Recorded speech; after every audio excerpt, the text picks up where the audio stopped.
Hai. Hari ini kita agak beda. Minggu lalu aku nggak upload video dulu karena aku lagi hektik banget ngurusin ini itu. Terus kalau kalian lihat aku hari ini settingnya agak beda karena aku lagi nyiapin galeri. Salah satunya akan ngejual plants juga, jadi aku lagi nyiapin itu. Terus kerjaanku di kantor juga lagi banyak banget kok. Ya kalian tahu kalau kantoran akhir tahun hektiknya kayak gimana. That's why aku lagi nggak sempet. Nah, dari kemarin koyoku kelihatan ya.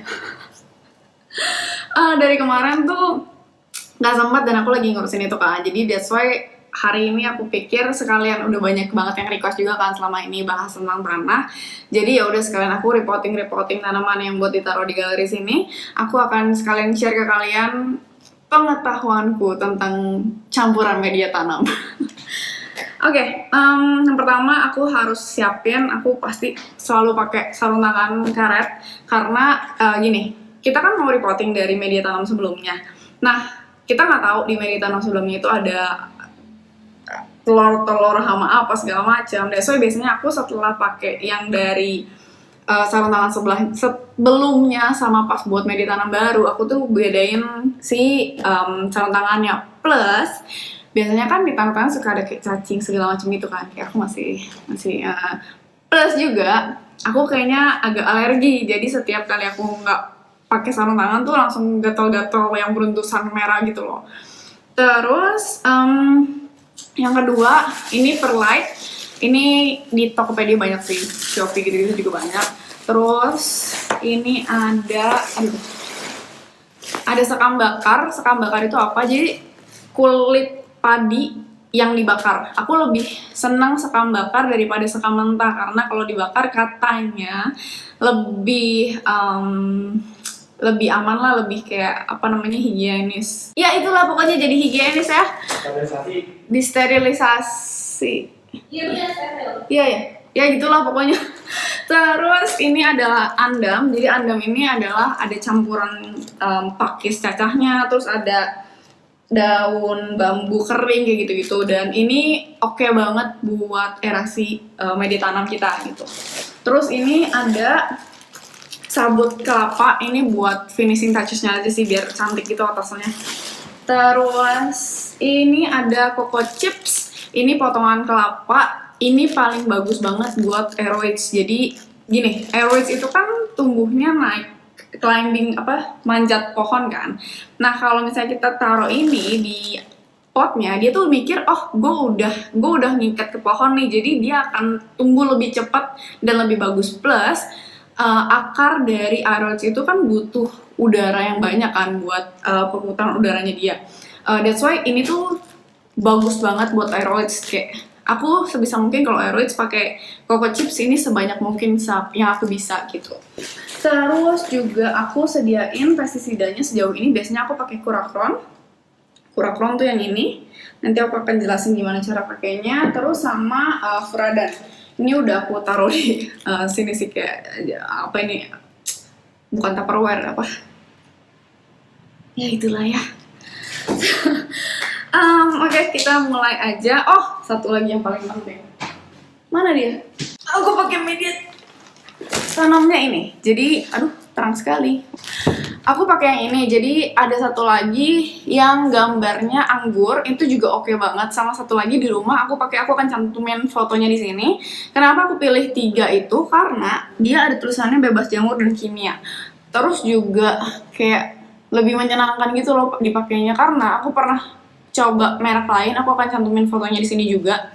Dia saking organiknya, itu tuh isinya banyak banget cacingnya, which is kadang-kadang sampai tahap tertentu itu bagus juga buat tanaman kita kan, karena kan kita tahu pupnya cacing emang bagus kan, cuman ya agak geli juga sih, dan kayak isinya tuh nggak cuma cacing doang, plus dia tuh ngeket air banyak banget, padahal aku tuh udah campur sama media-media lain yang benar-benar erasinya bagus banget dan gak nyimpen air pun dia tetap nyimpen airnya banyak banget, dan itu bisa bikin akar tanaman kita busuk gitu. Jadi aku nggak gitu suka, akhirnya aku nggak pernah pakai itu lagi, kecuali aku pakai buat di outdoor, tanaman-tanaman outdoor aku pakai itu nggak masalah, karena kan maksudnya ya outdoor juga gitu. Terus aku nggak usah pusing, dan outdoor kan berarti mereka butuh agak nyerap, terutama tanaman-tanaman yang bener-bener kayak Miana gitu-gitu.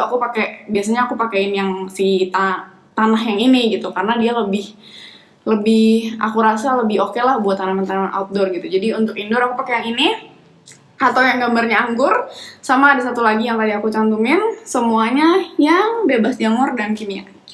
Begitu kita terima tanamannya, biasanya kalau kirim online ada beberapa yang kirim sama media tanamnya, sama ada beberapa yang dibersihin dulu. Yang hari ini aku terima ini seharusnya udah dibersihin dulu si media tanamnya, jadi benar-benar udah bersih akar. Tapi kadang-kadang kita tuh, terutama kalau misalnya kita datang ke toko-toko tanaman yang gede gitu, biasanya mereka tuh jual misalnya tanaman sekecil ini mereka tuh bisa kasih di pot yang segede gini gitu loh.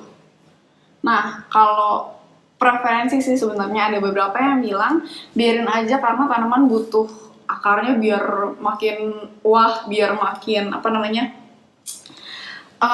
tumbuhnya makin bagus katanya. Nah, kalau aku pribadi dan berdasarkan apa yang aku tahu dan aku pelajarin, itu aku lebih prefer tanaman sesempit mungkin potnya. Nggak berarti dia sampai nggak muat, sempitnya parah banget gitu ya. Maksudnya kalau akarnya segini, aku pakai pot ya udah yang lebihin dikit aja gitu loh, karena semakin banyak ruangan di media tanamnya, otomatis dia nyimpan nyimpan airnya kan makin banyak ya. Aku sebenarnya pernah bahas di video beberapa lama yang lalu. Jadi misalnya nih, ini akarnya cuma segini, tapi potnya dia segini. Nah, berarti kan akarnya dia cuma bisa nyerap air yang di daerah sini doang kan, di daerah yang ada akarnya. Sedangkan bagian sini kan akarnya belum nyampe, otomatis akan basah terus. Itu akan lebih rentan untuk busuk akarnya gitu. Jadi akan lebih aman, terutama untuk indoor, karena kalau indoor cenderung sirkulasi udaranya nggak sebagus di outdoor kan. Jadi kalau indoor itu sebisa mungkin kita pakai pot yang benar-benar pas buat si akarnya, jangan terlalu gede gitu. Nah, kalau kita terima yang kayak gitu, kadang-kadang mereka juga jadi begitu, meskipun potnya segede gitu, kalau kita bongkar, itu tuh kadang-kadang misalnya nih, dia cuman pure dari pot sekecil ini, terus dia keluarin, terus langsung masukin gitu aja, terus tambahin media tanamnya doang dikit gitu loh. Jadi kita sebenarnya masih nggak usah ganggu akarnya terlalu banyak, kita tinggal keluarin, terus biasanya dia masih berbentuk, si akarnya tuh masih ngebulet ngikutin si pot sebelumnya, dan akarnya belum melebar ke media tanam yang baru gitu loh. Nah, kalau kayak gitu kan gampang, kita tinggal keluarin terus langsung pindahin ke pot yang lebih cocok tanpa harus kita ngeganggu akarnya terlalu banyak gitu. Plus biasanya berarti kan dia di media tanam itu sebenarnya udah thriving, udah bagus, udah cocok buat dia gitu. Tinggal kita sesuaiin waktu nyiramnya sama si media tanam itu. Terus juga kita cek ada hamanya atau enggak kayak gitu. Nah, karena yang hari ini aman, udah dibersihin media tanamnya segala macam, aku tinggal langsung kasih tanaman ini ke pot yang lebih cocok. Terus tahu dari mana akar tanaman kita cocok atau enggak sama media tanam sebelumnya? Itu kita bisa lihat dari ini. Akarnya putih, akar putih, kelihatan nggak? Kalau akar putih kayak gini berarti dia akarnya jalan dan akar aktif. Berarti dia tanamannya sehat banget dan cocok sama media tanam sebelumnya. Jadi kalau misalnya kalian beli tanaman, terus pas kalian bongkar ternyata akarnya aktif dan bagus kayak gini, si tanaman itu berarti cocok sama media tanamnya yang dari sebelumnya. Jadi kalau kalian nggak ganti pun nggak masalah sebenarnya gitu. Nah, karena hari ini kita akan potting aeroids, otomatis aku akan bikin media tanam yang aeroids. Tapi sebenarnya aku selalu lebih suka media tanam yang poros banget kan, dan aku selalu bikin media tanam yang poros. Nah, in a way, kebanyakan tanaman akan lebih cocok pakai media tanam ini gitu. Jadi kalian bisa eksperimen tanaman kalian di rumah pakai media tanam, campuran media tanam ini. Tapi balik lagi ke sejenis tanaman tuh beda-beda. Ada yang lebih suka agak lembab, ada yang suka sampai kering banget, kering dulu baru disiram lagi, dan seterusnya. Nah, untuk aeroids itu paling optimal itu media tanam yang nggak nyimpen air terlalu lama, terus udara bisa tetap keluar masuk ke si akarnya itu, karena dia akarnya tetap butuh tetap butuh nafas. Sebenarnya aku nggak pernah ada yang patokan plek-plekan harus berapa persen. Ini aku sengaja pakai ukuran yang sama semua biar kalian bisa kira-kira, terutama untuk pemula, karena aku juga dulu ngerasain kayak aku butuh banget persenan gitu loh. Dan sekarang aku karena udah bisa pakai feeling aja, aku nggak pernah pakai gelas ukur segala macam gitu, tapi ini aku pakai tatakan. Aku akan cantumin di bawah ini berapa sentimeter lebarnya biar kalian bisa kira-kira. Nah, untuk si media tanam yang campuran tadi, sebenarnya yang tadi di karung itu tuh udah ada campuran ini dan itu ada pupuk something. Aku akan cantumin di sini campurannya apa aja. Kadang-kadang ada tanaman yang cocok kayak pakai itu aja cukup, nggak usah dicampur, nggak apa-apa. Tapi kalau aku ya balik lagi, karena aku lebih senang yang nggak nyimpan air kebanyakan segala macam, dan aku senang nyampurin media tanam, makanya aku akhirnya lebih senang aku campur lagi gitu biar lebih berasa gitu main tanahnya. Untuk andam biasanya aku pakai lumayan banyak karena aku pengen dia aerasinya bagus banget gitu. Terus sekam bakar biasanya aku nggak gitu banyak, karena kalau misalnya kebanyakan dan aerasinya kurang bagus, apalagi indoor kan, itu biasanya lebih rentan untuk jamuran. Cuman kenapa aku lebih seneng sekam bakar, karena katanya kalau sekam bakar itu nitrogennya lebih tinggi buat tanaman dan lebih oke gitu loh, lebih bagus gitu. Untuk perlite juga aku nggak gitu banyak, aku cuman kayak segini doang. Kenapa? Sebenarnya perlite itu bagus banget untuk aerasi, karena kan dia tuh batu ini tuh batu gunung Merapi yang dibakar sampai dia popping kayak popcorn gitu loh. That's why ini isinya tuh kayak banyak banget kantong-kantong udara, dan itu bagus banget kan buat tanaman. Cuman karena kita di iklim tropis, dan aku biasanya kalau di rumah terutama, aku kan sekarang taruh tanaman di luar ya, outdoor, jadi kena hujan langsung. Nah biasanya kalau misalnya dia kebanyakan kena hujan gitu, si ini karena saking dia kayak gabus bener ringan banget, dia tuh biasanya akan naik ke atas, dan kayak ya udah jadinya si perlatnya di atas semua gitu loh, jadi kayak agak nggak berguna. Cuman biar gimana pun dia tetap bagus, dan aku kayak aku selalu pengen pakai gitu. That's why aku pakainya dikit aja, secukupnya aja gitu. Tapi karena ini indoor jadi nggak masalah. Dan kenapa juga aku nggak pakai banyak-banyak, karena perlat itu paling mahal. Kayak ini segini tuh bisa kayak cuma belasan ribu, sedangkan si perlite segini itu sampai 50 ribuan gitu. Jadi memang lumayan harganya. Dan yang aku dengar perlite ini juga ada beberapa yang bagus banget, cocok banget untuk propagasi. Jadi cuman kayak kadang-kadang kita propagasi cuma langsung masukin potong terus masukin ke air gitu. Nah katanya perlite ini bagus juga untuk propagasi. Misalnya kita pakai jar kayak gelas, kita isi tanaman yang kita mau mau propagasi, terus kita masukin perlite doang, terus kita cuma isi airnya tuh kayak cuma sedikit doang di bawahnya doang, dan tapi kita terus isi segitu, jadi kita bikin dia stabil airnya segitu terus, karena kan si perlite-nya akan nyerap air ke atas dan cuma ngambil secukupnya, sedangkan aerasinya tetap bagus. Katanya itu akan bikin akarnya lebih gampang untuk kita pindah ke tanah, karena kalau misalnya kita pakai propagasi langsung ke air, itu kan yang tumbuh akan akar air dulu, dan begitu dia pindah ke tanah dia harus adaptasi ke akar tanah, karena akar air sama akar yang di tanah tuh beda.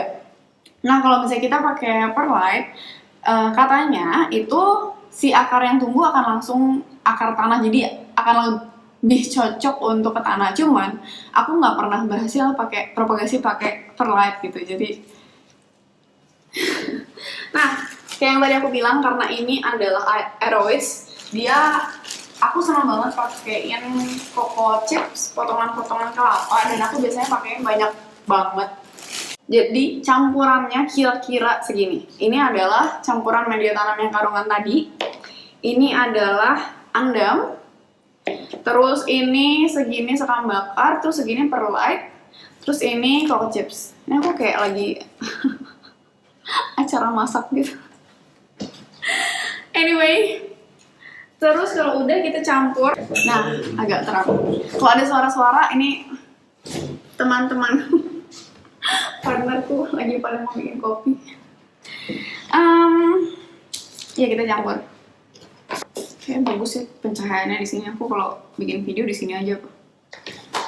Nah, sebenarnya kalau kalian lagi mau nuangin perlite itu hati-hati karena dia suka ada debu-debunya dan sebenarnya nggak gitu bagus kalau kita hirup gitu. Jadi kayak aku biasa agak jauh-jauh. Terus kita aduk. Ini in a way kayak aku lagi masak kue gitu loh, kayak aku lagi mengaduk adonan. Kadang-kadang ada orang yang nggak suka pakai si media tanam yang campuran tadi karena ada unsur-unsur ya, kadang-kadang ada pupuk kandang kayak atau pupuk cacing, worm casting gitu-gitu loh. Kenapa aku tetap harus mau pakai itu? Karena aku merasa itu nutrisinya bagus banget buat tanaman gitu. Daripada aku harus rajin pakein pupuk terus-terusan, kayak aku cuma bergantung sama pupuk doang, lebih baik aku tetap punya nutrisi di tanahnya itu sendiri gitu. Nah, sampai campurannya kayak gini tuh, lihat. Benar, nggak padat gitu loh, jadi kayak lihat, kayak udara tuh pasti masih bisa banyak keluar masuk di sini gitu. Terus media tanam apapun yang kalian pakai, pastiin kalian punya lubang air buat keluar yang proper. Bahkan kadang-kadang aku selalu pakai solder listrik, itu aku lebarin si lubang-lubang ini, plus aku biasanya kalau di rumah terutama yang outdoor yang kena hujan langsung, biasanya aku bolongin lagi nih di samping-sampingnya supaya dia lebih sirkulasi udaranya lebih bagus keluar masuk si potnya gitu. Jadi tanamanku bisa nafas gitu. Terus kalau udah tinggal kita masukin deh. Nih, untuk tanaman sekecil ini, akar sekecil ini aku biasanya pakai pot yang 10 cm lebarnya. Terus aku kasih.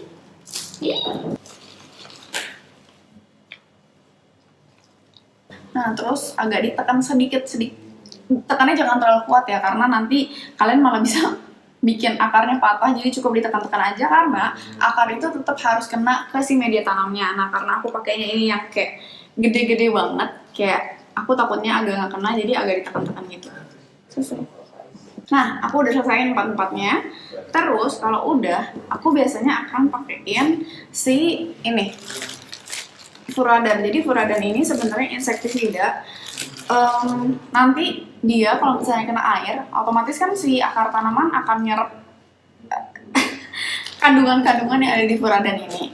Nah, nanti hama apapun yang makan atau gigit atau apapunin tanaman kita akan mati itu. That's why aku selalu pakein ini. Terus aku pakainya sedikit aja karena kan potnya kecil banget kan. Untuk pot sekecil ini, pot 10 cm ini, aku biasanya cuma pakein ini sendok sorcelli. Jadi aku yakin kalian bisa punya takaran yang sama aku, karena kalian bisa ke sorcelli dan minta beli sendoknya. Beli sorcelli terus kalian bawa pulang sendoknya. Terus biasanya aku cuma pakai kayak seujung ini doang. Terus aku taburin dikit-dikit di sekeliling tanamannya, sekeliling media tanamnya sampai rata. Tuh malah aku masih sisa lagi. Jadi aku benar-benar pakainya dikit banget sih. Karena kayak aku mikirnya lebih baik kurang aku bisa tambahin daripada kebanyakan dan tanamanku ntar malah jadi kebakar atau gimana gitu. Nah, hati-hati pakein si furadan ini karena furadan ini kimia dan bahaya banget kan buat tangan kita gitu-gitu. Jadi aku selalu pakai. Kenapa pentingnya sarung tangan karet. Terus kalau udah supaya cantik, berhubung aku mau taruh ini di galeri, jadi aku tambahin si ini serbuk kelapa, bukan serbuk kelapa, sabut kelapa. Terus aku tutupin gitu. Dan juga kan ini akan mencegah orang bisa kena ke bisa megang si furadannya itu kan. Tuh, dari begini jadi begini. Kayak lebih rapi kan dilihatnya, juga lebih cantik gitu. Kalau kalian mau taruh di ruang tamu kayak gitu-gitu, kayak bisa kayak bagus gitu loh. Terus kalau udah, karena ini tanaman baru, aku selalu pakein ini botol sprayer yang 2 liter. Aku isi full, terus aku tetesin kurakron ini 4 tetes aja. Terus aku kocok-kocok yang sampai apa sih namanya bahasa Indonesianya, kayak sampai tercampur dengan rata. Terus tinggal kayak cuk sampai agak keras, sampai kayak susah ditekannya. Baru aku akan siram semuanya, bener-bener semuanya, si daunnya, batangnya, sama si bawah sini, si tanahnya, supaya kalau ada hama dari tempat sebelumnya itu mati juga, karena kan ini insektisida kan. Nah, tapi pakein si kurakron itu jangan pagi-pagi dan siang, karena tanaman kita bisa kebakar, bisa gosong kalau kena matahari gitu. Jadi aku selalu pakeinnya sore ke malam, baru aku semprotin kurakron ini gitu. Jadi proteksinya double. Udah aku kasih si furadan di media tanamnya, plus aku kasih si kurakron juga untuk menghindari hama-hama yang biasanya tuh di bawah daun tuh suka ada hamanya gitu.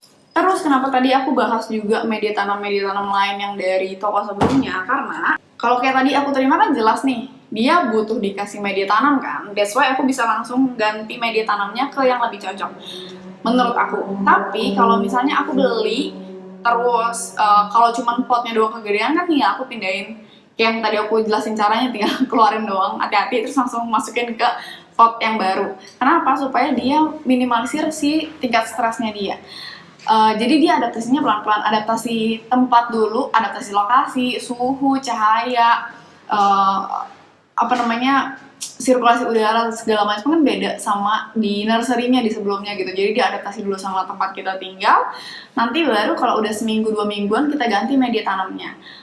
Tapi dengan catatan kalian udah cek si media tanamnya nggak bawa hama ya. That's why biasanya kalau misalnya kalian punya tanaman baru yang nggak langsung kalian ganti, terutama yang nggak langsung kalian ganti media tanamnya, kalian singkirin dulu dari tanaman-tanaman kalian yang lain, biar kalau misalnya dia bawa hama itu nggak nularin ke yang lain gitu. Karena kalian kan nggak langsung treat kan, biasanya seenggaknya kalian cuman semprot si kurakron doang gitu. Kadang-kadang maksudnya meskipun dari si nursery, biasanya nursery of course pakai media tanam yang seterjangkau mungkin, karena kan kadang-kadang mereka juga ngambil untungnya gitu, nggak banyak.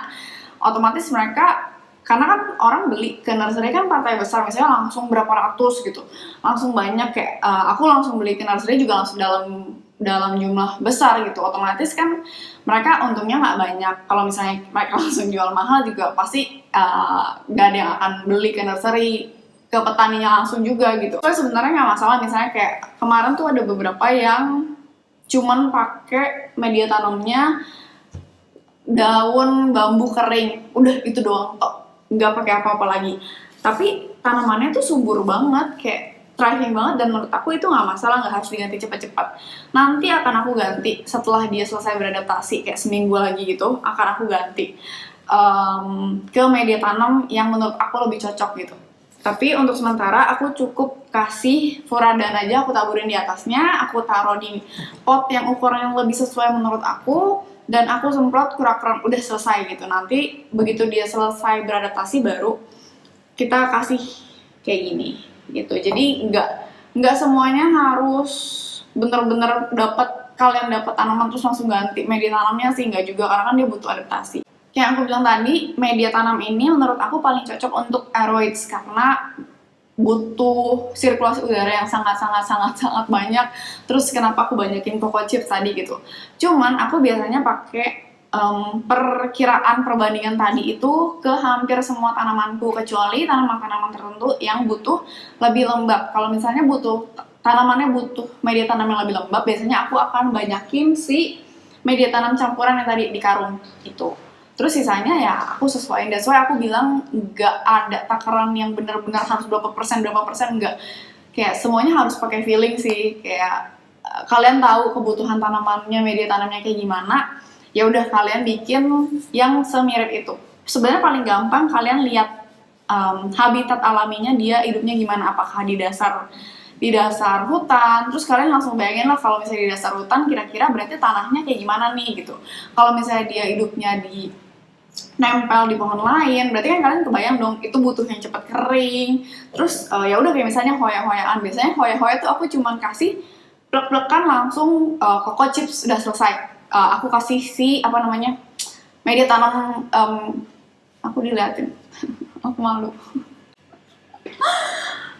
Langsung coco chips aja, kasih, terus masukin si akar tanamannya, terus aku tutup lagi, selesai gitu.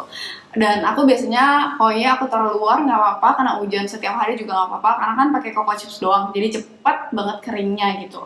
Ya, jadi itu dia pembahasanku tentang media tanam yang udah lama di request sama kalian, sama banyak orang juga. Akhirnya aku kasih sharing ke kalian. Terus kayak yang aku udah mention tadi juga, aku lagi nyiapin untuk galeri. Nanti aku mungkin akan bawa kalian jalan-jalan ke galerinya kalau udah siap. Karena kebanyakan tanaman belum aku lepas, karena kan aku masih harus pastiin mereka untuk udah siap kalian adopsi gitu. Jadi aku harus pastiin akarnya benar-benar udah sehat, terus dia udah selesai beradaptasi sama tempatku dan lain sebagainya. Aku juga harus pastiin mereka sebisa mungkin bebas hama kayak gitu-gitu. Jadi aku masih akan tunggu mereka selesai adaptasi, nanti baru aku akan tunjukin ke kalian juga gitu. Meanwhile ya aku kasih teasernya, ini salah 4 dari yang akan ada di galeri gitu. Ya, that's it. Itu aja video hari ini. Thank you for watching and see you next week. Bye.